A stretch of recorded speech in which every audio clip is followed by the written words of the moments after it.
Welcome back to my channel Pratik E-Learning School where learning is a beautiful journey.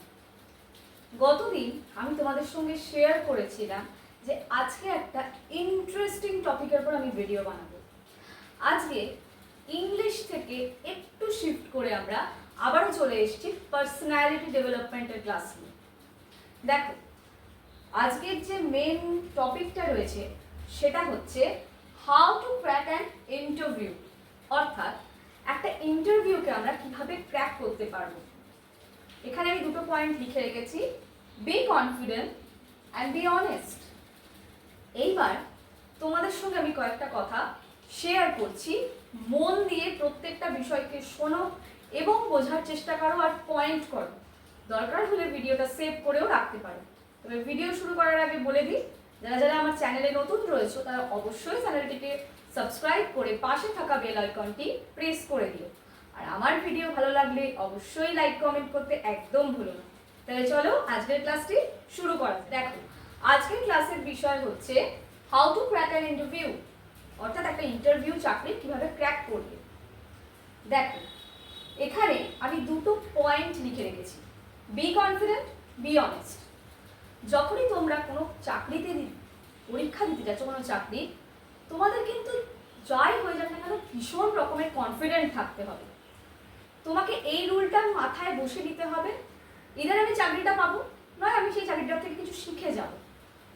এই হচ্ছে ব্যাপার। এইবার be honest, কেন এটা বলেছি? অনেকে আছে একটু চেষ্টা করে, যদি ভাবে যে যদি একটু কিছু বেশি করে বললে যদি আমার মানে সেটাতে যদি আমার গুড উইলটা তৈরি হয় ইন্টারভিউয়ারের কাছে, আমি বলবো কোনো দরকার নেই। তোমার যা যা যাবতীয় স্কিলস রয়েছে সেগুলোকে অনেস্টলি প্রকাশ করো যে হ্যাঁ এই স্কিলসগুলো আমার রয়েছে। এইবার একটা জিনিস বলি, এছাড়াও আমি যেটা বলবো সেটা হচ্ছে যখন স্কিলগুলোর ওপরে ট্রেনিং নিচ্ছ তখন সেই স্কিলগুলোর ওপরে ভালোভাবে নিজের দক্ষতা অর্জন করো। আরেকটা হচ্ছে ইংলিশটাকে যতটা সম্ভব স্ট্রং করার চেষ্টা করো, এটা কিন্তু খুব ইম্পর্টেন্ট। হ্যাঁ, আমি বলবো না যে শুধু ইংলিশ জানা থাকলেই হবে, ইংলিশটা যেমন তোমার স্ট্রং হতে হবে তার সাথে সাথে কিন্তু কিছু স্কিলস থাকতে হবে। যেমন কমিউনিকেশন স্কিলের সাথে সাথে অর্গানাইজেশন স্কিলটাও থাকা ইম্পর্টেন্ট। কারণ যারা হয়তো এইচআর পোস্টের জন্য অ্যাপ্লাই করছো বা এই ধরনের একটু হায়ার পোস্টের জন্য অ্যাপ্লাই করছো, তাদের ক্ষেত্রে কিন্তু এই পার্টিকুলার অর্গানাইজেশন স্কিলটা কিন্তু খুব ইম্পর্টেন্ট। বা ধরো আমি বলছি অ্যাসিস্ট্যান্ট এক্সিকিউটিভের জন্য বা অ্যাসিস্ট্যান্ট ম্যানেজার, এই প্রত্যেকটা ক্ষেত্রে একটু এই পার্টিকুলার অর্গানাইজেশন স্কিলটা ভীষণ ইম্পর্টেন্ট। এছাড়াও আমি বলবো কম্পিউটারে ভীষণভাবে দক্ষ হও। বেসিক স্কিল তো থাকাটা ভীষণ দরকার, পাশাপাশি যদি কোনো অ্যাডভান্স স্কিলও থাকে কম্পিউটারে সেটাকেও ইউটিলাইজ করো, সেটা তোমাকে আরো ভালো বেনিফিট দেবে। এইবার কয়েকটা কথা আমি বলছি, শেয়ার করছি, একজনের এক্সপিরিয়েন্স আমি শেয়ার করছি। আজকে তো এটা একটা ছোট করে আমি বললাম তোমাদেরকে কি করে ইন্টারভিউ ক্র্যাক করবে, কিন্তু এই ইন্টারভিউ রিলেটেড তোমাদের একটা কথা শেয়ার করছি। এরকম অনেকেই আছো যারা হয়তো আফটার গ্র্যাজুয়েশন অনেকগুলো কোর্সের জন্য পড়াশোনা করেছো বা কোনো বড় বড় ডিগ্রির জন্য পড়াশোনা করেছো। কোর্স হোক কোনো বা কোনো ডিগ্রি হোক, আলটিমেটলি সেটা পড়াশোনা। তো সেই ক্ষেত্রে হয়তো একটা বড় কেরিয়ারের জন্য একটা বড় গ্যাপ হয়ে গেছে, সেই টাইমটা তুমি হয়তো কোনো চাকরির জন্য অ্যাপ্লাই করতে পারো। এইবার তোমার যখন স্কিলগুলো রয়েছে, যখন তোমার স্কিল ছিল না তখন হয়তো তুমি কোনো একটা কোম্পানিতে অ্যাপ্লাই করেছিলে এবং সেই কোম্পানিতে যথারীতি তোমায় বলে দিল যে না আপনি তো এই পোস্টের জন্য এলিজেবল নন, কারণ আপনার সেই স্কিলটা নেই যে স্কিলটা আমরা চাইছি, যে রিকোয়ারমেন্টটা আমাদের আছে। যথারীতি চাকরি থেকে রিজেক্ট হয়ে যাওয়াটাই স্বাভাবিক সেই সময়। কিন্তু সেই জন্য যে রিকোয়ারমেন্ট দরকার না, যে স্কিলগুলো খুব ইম্পর্টেন্ট বা ক্রুশিয়াল, সেইগুলো তোমরা হয়তো শিখলে এবং তোমরা 2-1 বছরের মধ্যে আবার অ্যাপ্লাই স্টার্ট করলে। কিন্তু অ্যাপ্লাইটা শুরু করার পরে তোমাকে যখন ফোন করছে ইন্টারভিউয়াররা, আর যদি এই কোয়েশ্চেনটা তোমাকে করা হয়, মানে এতটা বোকা বোকা প্রশ্ন যে কিভাবে মানুষ করে আমি জানি না, তুমি কেন চাকরি করোনি এতদিন ধরে, কেন তুমি পড়াশোনা করছিলে? আরে বাবা, যে জিনিসের জন্য যেটা রিকোয়ারমেন্ট সেই স্কিলটা না থাকলে আমি চাকরিটা করবো কোত্থেকে? আর শুধু তাই নয়, আমার ওয়ার্ক এক্সপিরিয়েন্সটাই তো আসবে কোত্থেকে? যারা এই ধরনের, যেসব ইন্টারভিউয়াররা এই ধরনের বোকা বোকা প্রশ্ন করে আমি তাদের উদ্দেশ্যে একটা কথাও বলতে চাই। আপনারা শুধু একবার ভুলে যান আপনারা একজন ইন্টারভিউয়ার। আপনারা একবার নিজেকে চাকরি প্রার্থীর জায়গায় বসে গিয়ে দেখুন তো। এই প্রশ্নটা একজন চাকরি প্রার্থী হিসেবে আপনি ভাবুন নিজেকে। আপনাকে যদি এই প্রশ্নটা করা হয় আপনি কি বলতেন? এবং তারপরে সব জেনে শুনে যদি আপনাকে চাকরিটা না দেন, এটা জেনেও যে তার সেই সঠিক স্কিলটা আছে, সে পারবে সেই কাজটা করতে, তারপরেও যদি তাকে আপনি সেই চাকরিটা না দেন, একজন বুকে মানে কি বলবো, বুক ভরা আশা নিয়ে একজন যে চাকরি প্রার্থী এলো, তাকে বললেন না তুমি তো অনেক দিন ধরে গ্যাপিং হয়ে গেছে তোমার, তুমি খুব একটা এলিজিবল হচ্ছ না, মানে ফ্রেশারও নাও আবার এক্সপিরিয়েন্সও নাও, আমরা তোমায় নিতে পারবো না। এই কথাটা যদি আপনাকে বলা হতো আপনার সময়, আপনার মনের অবস্থাটা ঠিক কি হতো বলুন তো? কি করতেন আপনি? হ্যাঁ, কেউ তো আর হাত পা ছড়িয়ে বসে কাঁদবে না ওখানে, সে হয়তো চোখের জলটা ফেলতে ফেলতেই বেরিয়ে আসবে, হয়তো তার ভীষণ দরকার একটা চাকরি, কিন্তু আপনার বোকা বোকা প্রশ্নের জন্য সে চাকরিটা পেল না। একজন চাকরি যে করছে সে কখনোই বুঝতে পারবে না একজন চাকরি প্রার্থীর মনের অবস্থা কি হতে পারে, যার স্কিল রয়েছে অথচ সে চাকরিটা পাচ্ছে না। খুব বড় বড় কথা বলা যায়, জানেন তো, একটা সিটে বসে খুব বড় বড় কথা বলা যায়। আমি বলবো একবার নিজেকে ওই আসনটায় বসিয়ে দেখুন, যে মানুষটা সারাদিন ধরে চাকরি করছে, চাকরি খুঁজছে একটা চাকরি পাওয়ার জন্য, তার স্কিল রয়েছে, তার এটা ভালো এডুকেশন ব্যাকগ্রাউন্ড রয়েছে, তারপরে আপনি বলছেন তার স্কিল নেই। এটা কি ধরনের মানে মামার বাড়ির আবদার নাকি?